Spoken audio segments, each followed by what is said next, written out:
বন্ধুরা, বিরাট কোহলির আরসিবির টিম প্রতিজ্ঞা করেছে তারা জিতবেই না। তাদের ফ্যান্সরা যতই আশা করুক তারা জিতবেই না, না হলে এমন বাজে পারফরমেন্স কন্টিনিউ করতে পারে। এর আগের ভিডিওতে বলেছিলাম যে আরসিবির এমন বাজে বোলিং লাইন আপ নিয়ে কি আরসিবি সেমিফাইনালে যেতে পারবে বা ফাইনালে যেতে পারবে। বন্ধুরা, তাদের বোলিং তো বাজে জানতাম, কিন্তু আজকের ম্যাচে তাদের ব্যাটিংটাও কিন্তু এক্সপোজ হয়ে গেল। যেখানে বিরাট কোহলি, শুধুমাত্র বিরাট কোহলি যেদিন তাড়াতাড়ি আউট হয়ে যাবে সেদিন আরসিবির অবস্থা একেবারেই শেষ। বিরাট কোহলি আজ 22 রান করে আউট হয়ে গেল, আরসিবি শেষ। আরসিবির একটা কোনো ব্যাটসম্যান রান করতে পারলো না, 181 রান করতেই পারলো না তারা। বন্ধুরা, লখনৌর টিম একটা সময় মনে হচ্ছিল যে 200+ রান করবে আজকে, কিন্তু মিডল অর্ডারে আরসিবির একটু অর্ধেক ভালো বোলিংয়ের কারণে একটা সময় তারা 160ও করতে পারতো। কিন্তু লাস্ট 2 ওভারে গিয়ে নিকোলাস পুরান 5টা 6 মারল। মানে মোহাম্মদ সিরাজের এত বাজে বোলিং, আরসিবির কোনো বোলিং লাইন আপ একেবারে কিন্তু মানে জঘন্য বোলিং লাইন আপ আমরা যেটা দেখতে পাচ্ছি। বন্ধুরা, আরসিবি প্রতিজ্ঞা করে রেখেছে তারা জিতবে না। তাদের ফ্যান্সরা আশায় বসে থাকে, কিন্তু তারা প্রতিজ্ঞা করেছে তারা জিতবেই না। বিরাট কোহলি যতই পারফরমেন্স করুক, আরসিবি কিন্তু অন্য প্লেয়াররা চায় যে তারা জিতবেই না। মানে ডুপ্লেসি একটা ম্যাচও রান করতে পারছে না। গ্লেন ম্যাক্সওয়েল তো এটা প্রতিজ্ঞা করে রেখেছে বন্ধুরা যে আমি 0-র বেশি করবই না। ক্যামেরন গ্রিনকে এত কোটি টাকা দিয়ে কিনেও আজকেও বাজে পারফরমেন্স। অনুজ রাওয়াতের কথা তো ছেড়ে দিলাম, দীনেশ কার্তিকও আজকে রান করতে পারলো না। রজত পাটিদার একটা অর্ধেক শট মারছিল, কিন্তু সেও আউট হয়ে গেল। মানে কোনো ব্যাটসম্যান, আমরা কি দেখতে পেলাম বন্ধুরা আজকে, যে বিরাট কোহলি, শুধুমাত্র বিরাট কোহলি যেদিন তাড়াতাড়ি আউট হয়ে যাবে সেদিন আরসিবি একেবারেই শেষ। সত্যি কথা বলতে এদের ফ্যানরা যারা হয় ফ্যান, তাদেরকে দেখে খারাপ লাগে। মানে বিশ্বের সবথেকে ধৈর্যশীল ব্যক্তিরা তারা কিন্তু আরসিবির ফ্যান।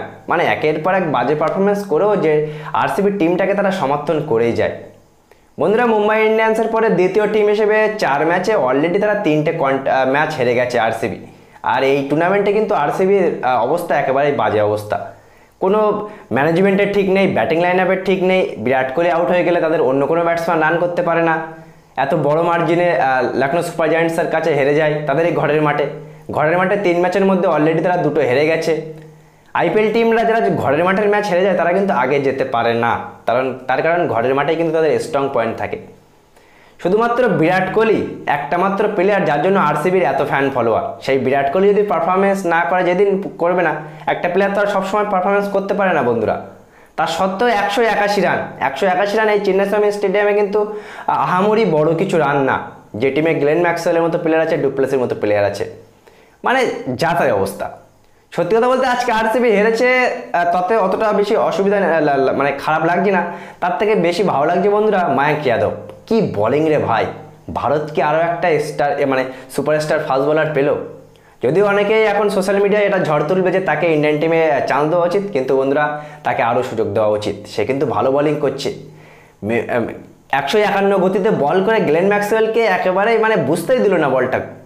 ক্যামেরন গ্রিনকে 156.7 বোলিং করে একেবারে বোল্ড আউট যেভাবে করলো বন্ধুরা, ডেল স্টেনের মতো বোলাররা, বিশ্বের বড় বড় ক্রিকেটাররা তাকে নিয়ে কিন্তু টুইটও করছে। প্রথম ম্যাচেও মনে আছে তো, 3 উইকেট নিয়ে কিন্তু একেবারেই ম্যাচটা জিতিয়ে দিয়েছিল। আর আজকের ম্যাচেও কিন্তু অসাধারণ বোলিং পারফরমেন্স। আর এমন বোলিং পারফরমেন্স, এমন লাইন প্ল্যান যদি ঠিক থাকে, ভারতীয় দলে কিন্তু অবশ্যই সুযোগ পাবে। কিন্তু এটা তাড়াতাড়ি বলা হয়ে যাচ্ছে যে তাকে ভারতীয় দলে সুযোগ দেওয়া উচিত। আমরা কিন্তু আইপিএল 1-2 ম্যাচে পারফরমেন্স করলে আমরা তাকে বলি যে ভারতীয় দলে সুযোগ দেওয়া উচিত, কিন্তু এটা দেখলে চলবে না। তাকে আরও ম্যাচে সুযোগ দেওয়া উচিত। সে যদি কন্টিনিউ ভালো খেলে তাহলে তো অবশ্যই চান্স পাবে। তার কারণ তার মতো বলার 150+ বোলিং করা বোলার আমরা তো খুঁজছি, আমাদের টিম তো খুঁজছে। উমরান মালিককে সুযোগ দিয়েছিল, কিন্তু তার লাইন প্ল্যান ঠিক না থাকার কারণে কিন্তু সে আজকে ভারতীয় দল থেকে বাইরে। সুতরাং মায়াঙ্ক যাদবের মতো প্লেয়াররা যারা এত ভালো সুন্দর বোলিং করছে, ম্যাচ উইনিং পারফরমেন্স করছে, তাদের জন্য কিন্তু ভালো লাগে। আর ভারতীয় দলের দরজা তো তাদের জন্য খোলাই, শুধু ভালো পারফরমেন্স করতে এমন করে। আরসিবি জিতবেই না বন্ধুরা। আরসিবি ফ্যানদের জন্য খারাপ লাগছে যে এত বাজে পারফরমেন্স করলে কিভাবে তারা মানে এগিয়ে যাবে। অলরেডি 3 ম্যাচ হেরে গেছে। সুতরাং আগামী সামনের জার্নিটা খুবই মুশকিল হতে যাচ্ছে আরসিবির জন্য।